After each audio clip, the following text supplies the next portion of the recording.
Ross, it seems the intensity between you and Will turned up a little bit on Twitter the other day. How'd that come about? And just how do you feel about him now? He turned the heat up on it. It's fun. He turned the heat on it. I like it. He's coming in with hype. He hypes himself. He thinks it's going to be a walk in the park for him. He thinks this is going to be easy. I'm no easy fight for no one. I don't lay down for no one. I don't give up for no one. I don't pack in. I don't quit. I'm into the bitter end, and I'm looking to take him out. I'm sharp, fit, fast, healthy, and I'm ready to take him out. Yeah, and he was taking some shots at what you've done in the UFC, your accomplishments and everything. Did any of that, get to you personally at all? Not at all, no. It's a part of the sport. It's fun and games. More animosity, more hype, the better I show, the better I turn up, the more fire that I feel in my belly, the more hunger to shut him up, to prove him that he's in the wrong class, that I'm a better fighter than him, the better Ross Pearson will show up on the night. Ross, you were Chandler's training partner when he fought Brooks twice.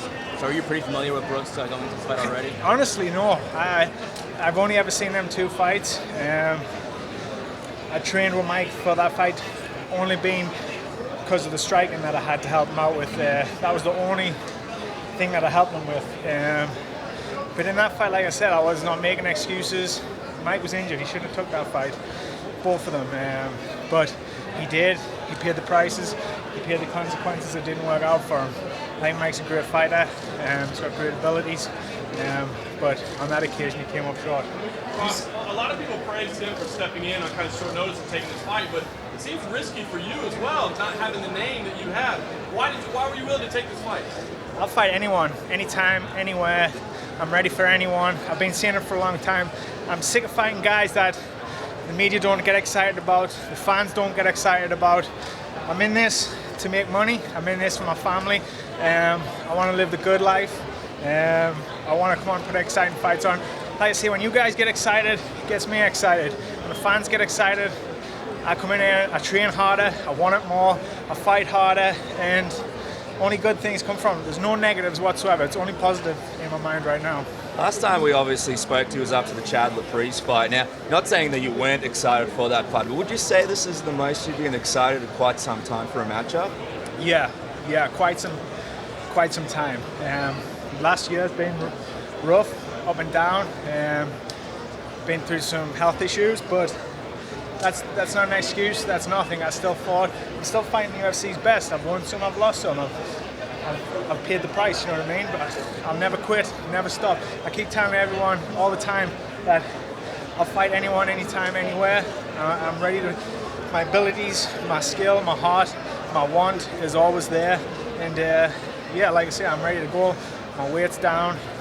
I'm back to being healthy again, so I'm hungry, and I want to make a statement. This fight's got all eyes on it. He's coming with a lot of hype, a lot of energy about himself, feeling himself. So I'm sure he's going to bring it. I'm questionable about that though, but we'll see when we get in there. And I'm knocking this guy out. Ross, you said this is the right time for you to make a real run in this lightweight division. What's clicked in your life and in your training side of things that makes you feel you're in the right spot to really keep on? Nothing's really clicked like instantly. It's just been a gradual progress. Like I said, getting over the health issues that I had, getting back to feeling healthy, training, and like replenishing myself and feel good for the next session. Everything's just been rolling along. It's like the snowball effect of getting all that back again. Kind of when I had the up and down start, it was stoppy start, but the snowball effect of continuously keep going, continuously keep moving. My speed feels good, my combinations, my counters, my skill feels good. It's just a combination of everything. Just on that last comment there, you said that you don't think Will's going to bring it in this fight. Can you sort of explain that? Why do you think that? What do you think he's going to be trying to do? Yeah, because every time I touch someone, they run away. I bring power to this division. I knock people out. That's what I do. As soon as they feel power, they either wrestle or they run. And everyone knows that I struggle with guys that go on the defense and run away from us. The Trinaldo fight. It was the worst fight in UFC history, you know what I mean? The guy ran from us the whole time.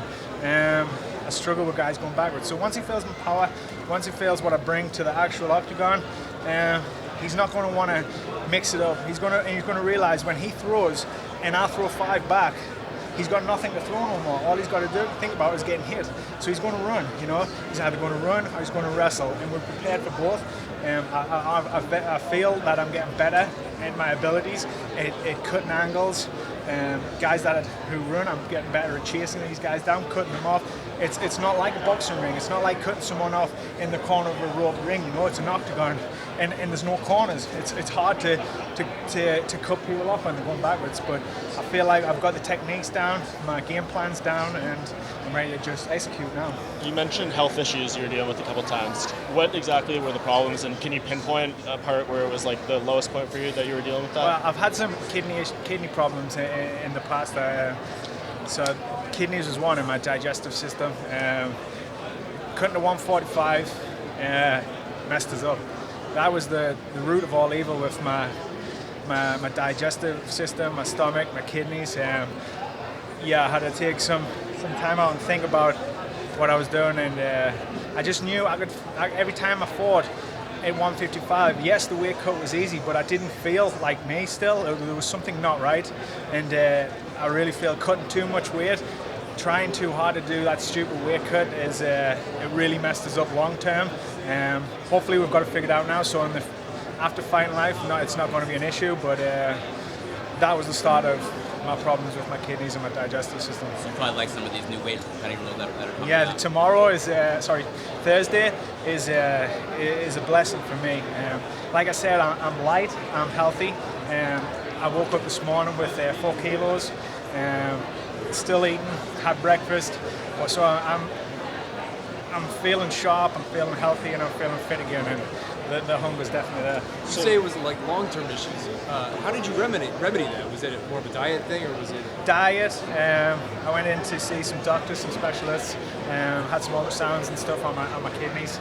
I originally thought I had an ulcer in my stomach, but it wasn't that. It was. I don't want to bore you guys out with health issues. It doesn't matter about health issues. I'll fight with one leg, I'll fight with one arm. This is not, we're not here to give excuses of why I've lost fights. We're not here to give excuses about nothing. I'm here, I'm prepared, I'm healthy, and I'm focused, and I'm switched on to come knock this guy out. You could argue it's important though, because weight cutting is a huge thing in the sport right now. No, and definitely. It could be a message to other fighters who are going through the same thing. 100%. I've paid the price for that. It was my decision to go down there, to try it out, to do it. I was stupid enough to do it. I feel better at 155, and future life, when I have my own fighters, I have my own fight team, I'll be correcting and telling them from my mistakes what I learned, what I did wrong. Well, like you said, he's coming in with a lot of hype. When you see him coming in, do you feel like you're almost being overlooked as people kind of look at him as this guy who's going to climb to the top? Yeah, I mean, I've been around a long time. I don't know if I'm getting overlooked. I'm one of the more dangerous guys in the division. If you look at my knockout record in the lightweight division, so it's not as if I feel like I'm getting overlooked. I think that he just brings more hype. He's a former world champion. He wears a belt. He walks around like he's the champion of the division, but he's not. He's, like I said in my interviews before, he's a zero. He's untested. He's never been hit by me. He's never fought me. I'm a different level. I'm a different animal right now. You know, all the questions are on him. People have seen me through the highs. People have seen me through the lows, and you always know I bring it. You always know I come to fight. If he can withstand that, then good for him. It'll be a long night. But I'm ready, and what can I say? Let's bring it. Let's do it now. And he brings the credentials of former Bellator champion, all that stuff. But he's not ranked in the UFC's rankings. So, what does a win over him do for you? Like you said, he's not in the UFC rankings. What does it do? He's a name in the UFC. I mean, I've fought names before. I've beaten names before.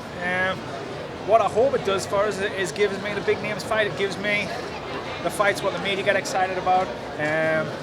Puts me in the limelight. Bigger contracts, bigger sponsorships. The good life. You know, that's what I wanted to do. I've been working in this sport for 15 years, and it's what I've always wanted to do. It's where I want to be, and it's time to shine. Does Will Brooks bring anything to the table that you haven't seen before? Nothing.